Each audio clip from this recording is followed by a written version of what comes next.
Hello and welcome to the Panda study. My name is Hannah and I will be your narrator.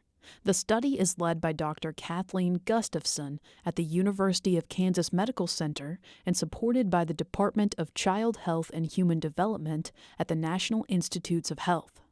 Today we will tell you everything you need to know about the Panda study so that you may decide if this study is right for you. You may be wondering, how is research different than the regular care I receive from my doctor?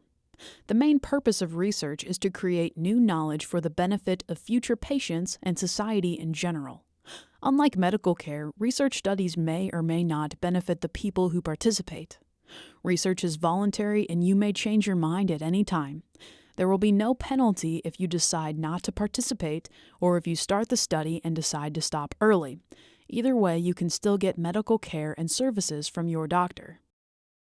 PANDA stands for Prenatal Autonomic Neurodevelopmental Assessment. Prenatal means before birth. Autonomic is the part of our nervous system that controls breathing, heartbeat, and digestion. Neurodevelopmental means brain growth, and an assessment is like a test or examination. The PANDA study is measuring the effects of docosahexaenoic acid, also known as DHA. DHA is an essential nutrient and healthy fat that is found in fatty ocean fish like salmon and tuna, as well as in eggs. DHA is in all cells of the body, but is especially high in nerve cells of the brain and eye. If we eat foods with a lot of DHA, we may have more DHA in our bodies. Our bodies can make small amounts of DHA from other foods we eat. Babies get DHA from the mother when they are in the womb. After birth, they can get DHA from breast milk or infant formulas. Many studies have shown that DHA in the infant's diet may help vision development, attention, and their ability to learn. DHA may also be important before babies are born while the nervous system is developing. By doing this study, we hope to learn how much DHA to give to mothers in order to provide enough to the baby. We also want to learn if there are differences in development before birth. After your baby is born, we want to learn if there are differences in growth, how your baby pays attention to different sounds and sights, and how their brain functions the first year of life. Since we don't know what dose is best or how mother's diet affects how much DHA a baby gets, we are testing 2 different doses of DHA supplements, 200 milligrams or 800 milligrams, and are asking what women eat before and during their pregnancy. This will help us find out what dose is best for the developing baby. You will be randomly assigned, like flipping a coin, to capsules with DHA oil of either 200 milligrams or 800 milligrams per day. You will take these capsules as long as you are pregnant. Neither you nor the people in the research study will know which capsules you have been assigned unless there is an emergency. If you are eligible and decide to participate in this study, your participation will last from the time you enroll until your baby is 12 months old. You will have 3 visits before birth. The first one is today, 1 visit at delivery, and 4 visits after birth with your baby. All visits will be held at the Hoagland Brain Imaging Center except for delivery. If you choose to enroll in this study, we will get some information from your medical record about your pregnancy and medical history, and will continue to check your medical records throughout your pregnancy. We will also ask you questions about foods that you usually eat, alcohol intake, smoking history, and your race, ethnicity, education, and income. You will be asked for a phone number where you can be reached during the day. Today we will send you home with your first bottle of capsules. About 30 days later, enough so that you do not run out of capsules, you will receive a new bottle of capsules in the mail. At that time, we will ask that you place your used bottle, even if it is empty or has any remaining capsules, in the postage-paid envelope and put it into the mail. If you forget to take a capsule or miss a capsule for any other reason, you do not have to take more capsules the next day. You will also get a letter each month that explains what to do. The study team will contact you by the phone at least once per month. We will ask about how you are doing on the capsules and how much you are taking each day. Maintaining contact with our study team on a monthly basis is very important. After today, you will be asked to not take any additional DHA from other dietary supplements. This includes stopping intake of any prenatal vitamins with added DHA. You should continue to take any other vitamin and mineral supplements that do not contain DHA as recommended by your doctor. At 32 weeks, we will ask you to complete the same diet survey you completed at enrollment. We will also collect a small blood sample. At 32 and 36 weeks, we will measure you and your baby's heartbeat using a test called MCG. MCG is a special machine that records the electric signals naturally sent out by the heart. You should eat and drink a normal meal 1.5 hours prior to these visits. This is done to increase the chance of seeing your baby move during the testing. We will record your body weight, heart rate, and blood pressure before the MCG recording. We will ask you to change into scrubs and remove any jewelry. You should wear a sports bra or something similar with no underwire for the MCG recording. After you change, you will be taken to a testing room and asked to sit in an adjustable reclining chair designed to support pregnant women. Every effort will be made to make you comfortable in the chair. You should not proceed with testing if you are uncomfortable. Prior to starting the MCG, we will do an ultrasound examination to help position the machine. We will get a few basic measurements that will tell us how big your baby is and how it is lying in your womb. The biomagnemeter will be positioned to lightly touch your abdomen. After this is completed, we will leave the room and close the door. Someone may stay in the room with you if you like. We will be able to see you with a video camera. We can hear you and talk to you through a sound system. We will come in at any time if you become tired or uncomfortable. When the testing begins, we will ask you to hold still for a few minutes. We will first try to find the signals coming from your baby's heart.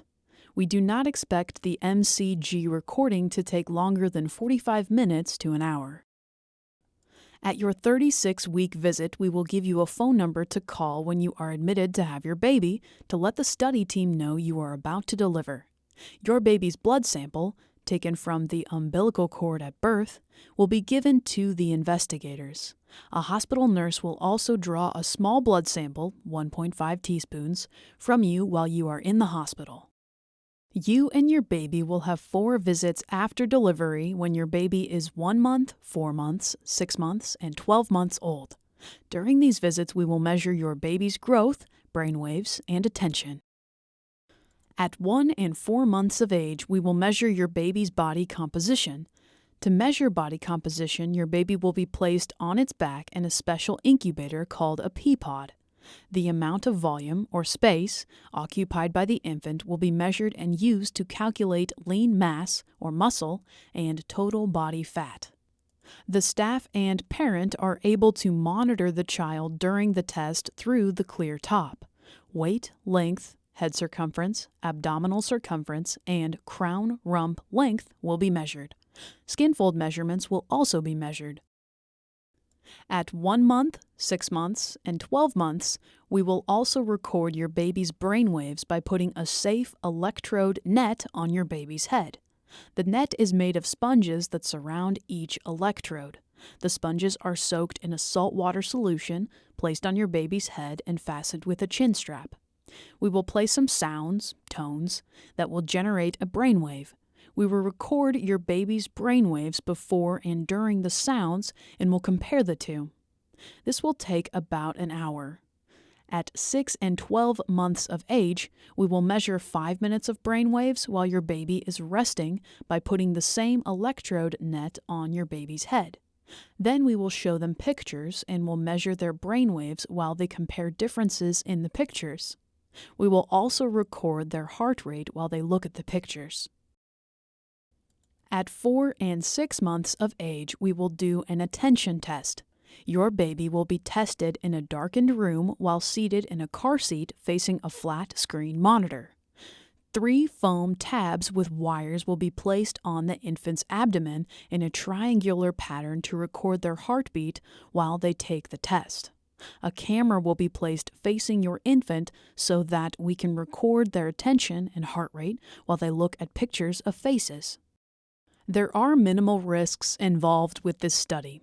Drawing blood samples can cause discomfort and a small risk of bleeding, bruising, clotting, or infection. Standard hospital protocol and technique will be followed to ensure your safety and prevent infection. Right after your baby is born, experienced labor and delivery room nurses will obtain a blood sample from your baby's umbilical cord.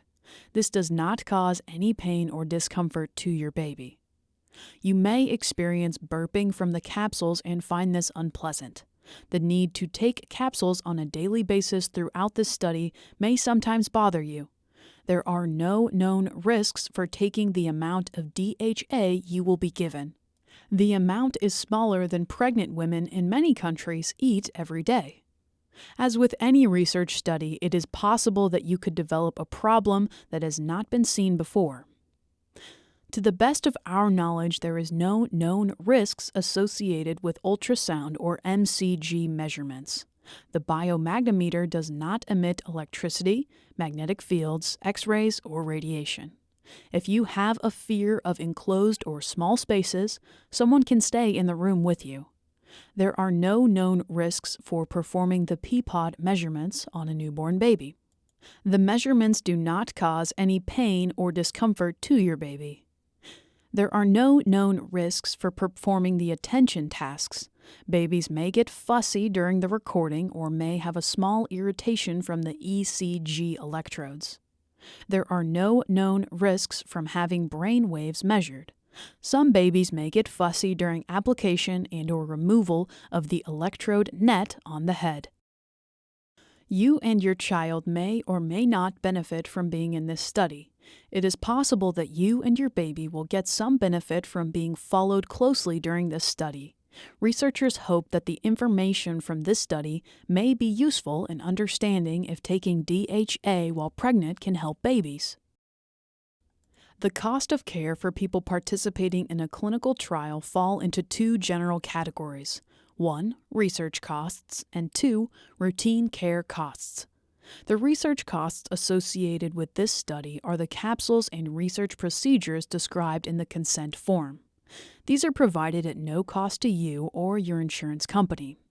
There will be a few blood draws for the study that may be taken at the same time as your standard blood draw during an outpatient clinic visit and will be taken at the same time as your standard blood draw when you come to the hospital to deliver your baby. You are responsible for your routine costs related to standard prenatal care, labor, and delivery. You may enroll in the study whether or not you have insurance. You will be given a CLIN card, which works like a debit card. At enrollment, you will receive $25 for the blood draw and history, plus $25 after completing the diet survey for a total of $50. You will receive $50 each for the shorter 36-week and 4-month visit. You will receive $50 for the 32-week visit, plus $25 for completing the 32-week diet survey, for a total of $75. You will receive $75 for each of the longer 1-month, 6-month, and 12-month visits, for a total of up to $450. If you do not complete all the study visits, then you will only receive payment for the study visits you have completed. This is to cover the costs of transportation and to partially compensate you for the time required to participate in the study. After the study visit, payment will be added onto your card by computer. The money will be available within 1 business day. You can use the CLIN card at an ATM or a store. No one at KUMC will know where you spend the money. You will be given one card during the study. If your card is lost or stolen, please call the phone number listed in your consent form. The KUMC Research Institute will be given your name, address, social security number, and the title of the study to allow them to issue a CLIN card for your study payments. Study payments are taxable income. A 1099 will be sent to you and to the Internal Revenue Service if your study payments are $600 or more in a calendar year. If you are harmed or experience other problems during this study, you should seek appropriate medical care and contact Dr. Gustafson at 913-588-0065 or the research nurse, Sherry Copeland, at 913-588-3140. If it is after 5 p.m., a holiday, or a weekend, you should call Dr. Gustafson at 913-703-6525. If you do get hurt as a result of participating in this study, treatment will be provided for you at the usual charge. Treatment may include first aid, emergency care, and follow-up care as needed. Claims will be submitted to your health insurance policy, your government program, or other third party, but you will be billed for the costs that are not covered by the insurance. The researchers will protect your information as required by law. Absolute confidentiality cannot be guaranteed because persons outside the study team may need to look at your study records. The researchers may publish the results of the study. If they do, they will only discuss group results. Your name will not be used in any publication or presentation about the study. Your health information is protected by a federal privacy law called HIPAA. By signing the consent form, you are giving permission for KUMC to use and share your health information. If you decide not to sign the form, you cannot be in the study. The researchers will only use and share information that is needed for the study. To do the study, they will collect health information from the study activities and from your medical records. You may be identified by information such as your name, address, phone, date of birth, social security number, and other identifiers. Your health information will be used at KU Medical Center by Dr. Gustafson, members of the research team, the KUMC Research Institute, the KUMC Human Subjects Committee, and other committees and offices that review and monitor research studies. Study records might be reviewed by government officials who oversee research if a regulatory review takes place. All study data that is sent outside KU Medical Center will have your name and other identifying characteristics removed so that your identity will not be known.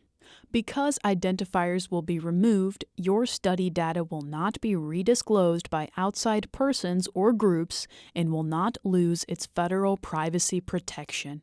Your permission to use and share your health information will not expire unless you cancel it.